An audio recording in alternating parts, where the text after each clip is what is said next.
In today's video, we are breaking down the ultimate kitchen guide to stretch your LPG cylinder significantly.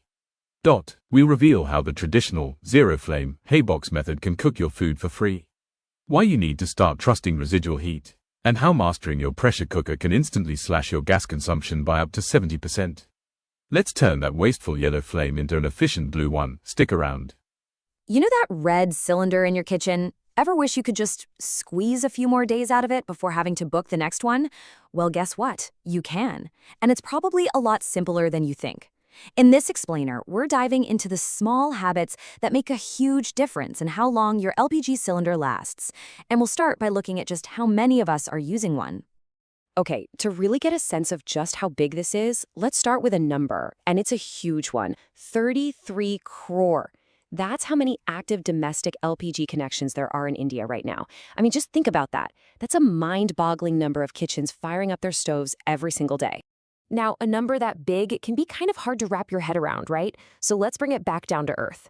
Take a look at the top 3 consuming states, Uttar Pradesh, Maharashtra, and West Bengal. This just goes to show, it's not some abstract national statistic. It's a daily reality in tens of millions of homes all across the country. So add it all up, and what do you get? Well, as a country, we use nearly 31.3 million metric tons of LPG every year. But here's the real kicker.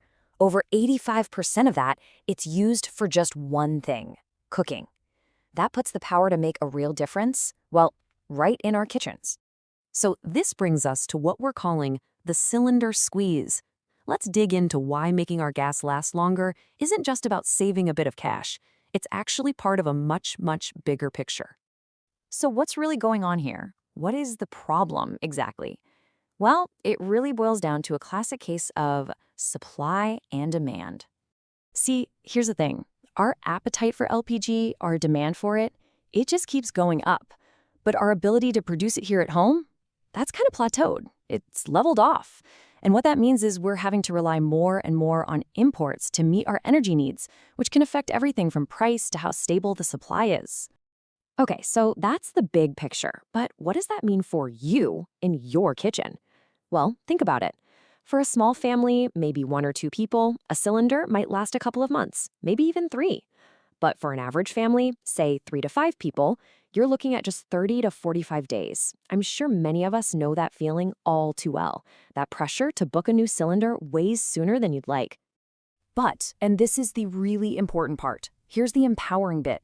While that national picture seems really complex, the solution can actually start right there in your kitchen. You have way more power over that red cylinder than you might think. And you want to know the best part? You don't need any expensive new gadgets or, complicated techniques. It's the simple, smart kitchen habits that can seriously, dramatically extend the life of your cylinder. All right, so let's get right to it, the practical stuff.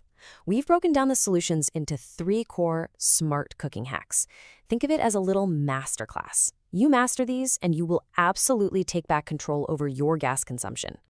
Hack number 1, it's all about mastering your tools and the flame itself. Because look, efficiency isn't just about what you're cooking, it's about how you're cooking it, the gear and the heat. And when it comes to saving gas, there is an undisputed champion in the kitchen, the pressure cooker. I mean, listen to this. Health coach Dr. Nandita Iyer points out it can slash cooking time by a massive 30 to 70%. For staples like dal, rajma, or potatoes, this is hands down the most powerful tool you have. Okay, next up, a technique that costs you absolutely nothing, 0.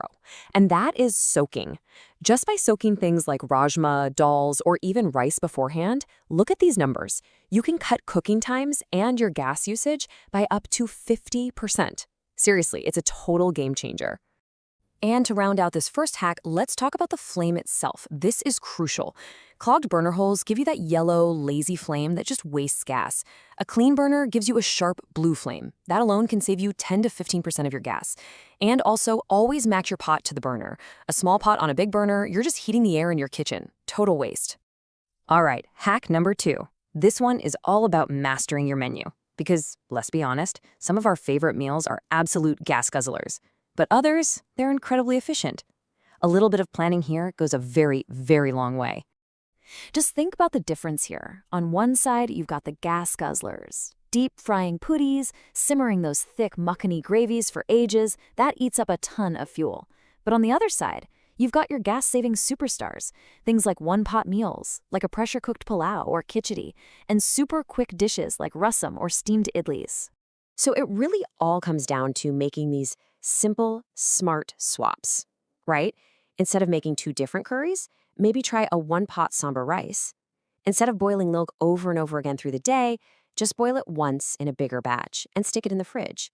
These tiny decisions, they add up to massive savings. And here we are, our third and final hack. This one is all about mastering time and heat. It's about being clever and using every single bit of energy you generate, especially that ghost heat, the residual heat that's still there even after you've turned off the flame. This is probably one of the easiest habits you can pick up. You know, for dishes like rice or dal in a pressure cooker, just turn the flame off a couple of minutes early. Seriously, the trapped steam and the heat that's already in there is more than enough to finish the job perfectly. You're saving a little bit of gas every single time you do it. And there are other powerful tricks too, like batch cooking. Cook rice and dal for 2 meals at once. It's way more efficient than cooking twice. If you have an electric kettle, use that to get your water boiling before it even hits the pot on the stove.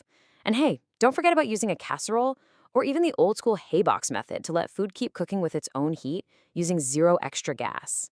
So, you do all this, what's the payoff? What's in it for you? Well, it's pretty simple. You get more gas in your cylinder, which means more time between those refills, and yeah, more savings in your pocket. So, let's just recap. It all boils down to these 3 simple ideas. Number 1, master your tools and flame. Number 2, master your menu. And number 3, master your time and heat. That's it. So I'm going to leave you with one final thought. We've spent this whole time talking about what you can do in your kitchen. But now, let's scale that up. Just imagine for a second. What if every single one of India's 33 crore households? What if all of us just adopted a few of these habits? What if we all saved just 2 or 3 days of gas per cylinder? What do you think that collective action would change for all of us?